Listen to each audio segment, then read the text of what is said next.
Hello. You don't know me, but I know you. The infamous Phantom. Now, I always thought that the agency's code names were a bit overdramatic, but yours definitely suits you. You're not going to speak. Interesting power play. Allow me to introduce myself then. My name is Lenore Colt.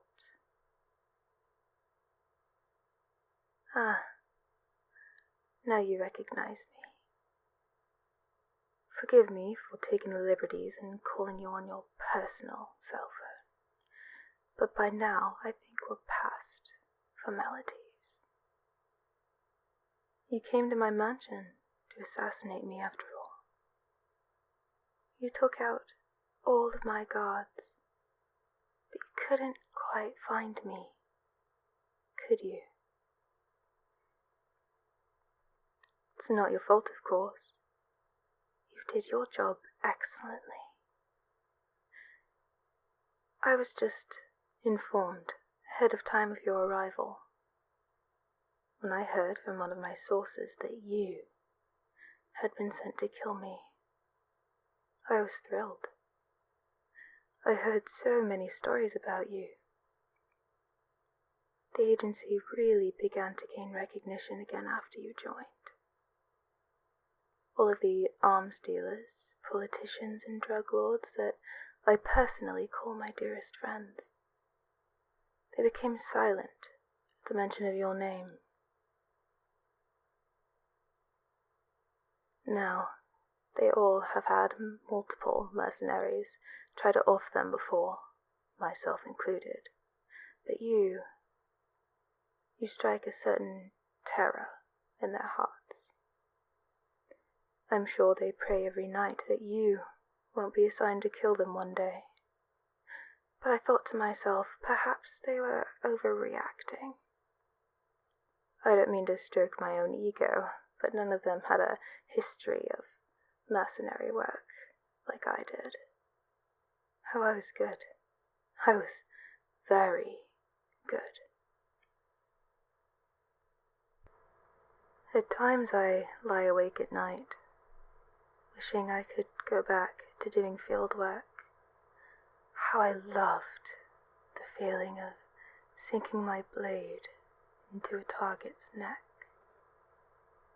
But now I run my own organization. Who wants to get their hands dirty when you could send others to do it for you? Anyway, I digress. When I heard about your impending arrival, I was still skeptical. I wanted to see what all the fuss was about. If you really earned the fear that you've struck into so many people's hearts. Instead of leaving for one of my safe houses, I stayed right in my mansion, waiting for you. I had every intention of killing you, of course. You dare come into my house, my domain, to try and kill me. I don't care how handsomely you were paid. That is very, very rude. I would have tortured you at first for the insult, and to see if you knew who exactly contracted the hit on me. But when I saw you work, God, I was in awe. I'm not one that's easily impressed, Phantom. You truly are an artist with that knife.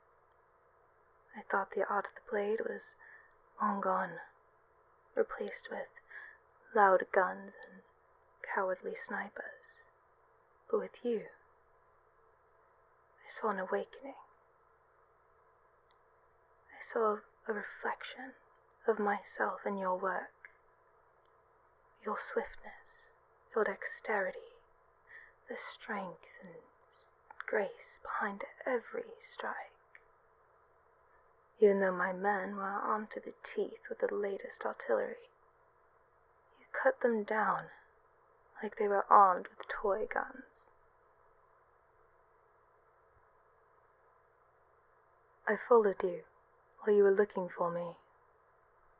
I watched the way you move, the way you stalked through my manor, your ability to navigate through the dark holes like the ghost that you are, and your tracking skills are impeccable. I pride myself in my ability to go through places unseen. But your keen ears still heard me. You nearly caught me a few times. The fight that would have ensued if you did find me, my dagger crossing against yours, gives me chills thinking about it. But I decided that I didn't want to hurt you. Why would an artist of the night attack her kindred? We are very much alike, you and I. You really are the whole package. Intelligent, ruthless, devilishly attractive. Like nothing I've ever seen before. Now, as to why I've called, other than just to sing your praises, I wish to make you an offer. I've seen your work firsthand now. I believe that your special talents would be best utilized in my agency. Speaking of which, is the Ice Queen still running your organization? Blair Jones. She was my mentor, you see. My master. She trained me, taught me everything I knew. She was my teacher, my friend, and my lover. Though she would never admit to it. It was all about professionalism with her. Sticking to the strict guidelines that she implemented. That a mentor and a pupil relationship wouldn't be right. But I managed to convince her otherwise. It felt so right. Though she was cold and calculating, her body was so warm beside mine. When you get the chance, tell her I said hello. Tell her that I'd be welcome to have her. She could put our differences aside and stop by. Though now I take it as a huge insult that she accepted a contract to take me out. Did she even have a contract? Or was it by her will? She even sent her best agent to do the job. She must really want me gone.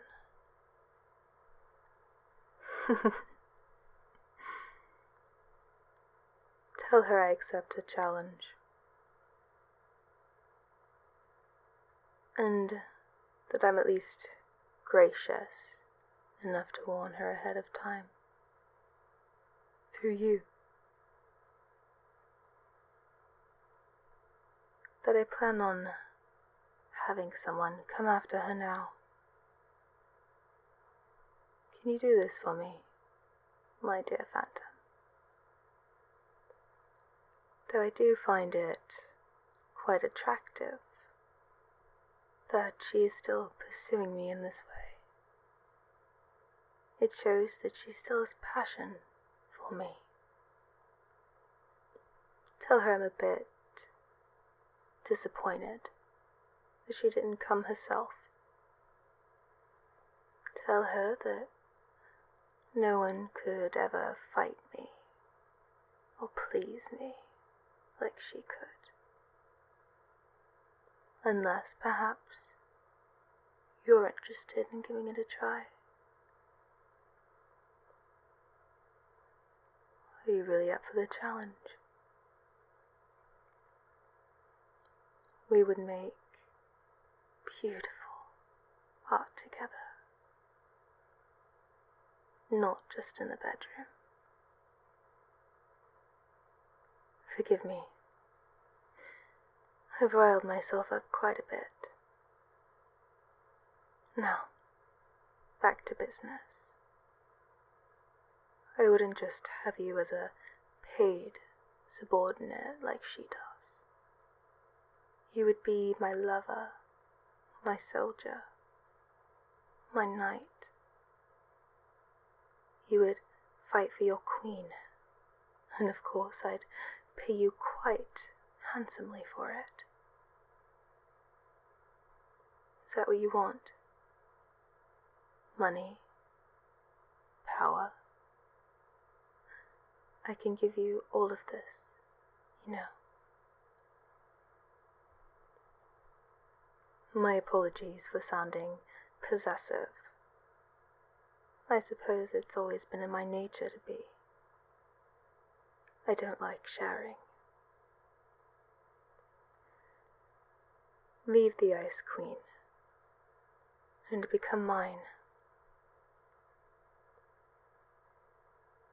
You don't have to make your decision right away, though, as tempting as an offer as I've made it. I'll allow you a few weeks to decide before I contact you again. For now, have a good night, my dear Phantom.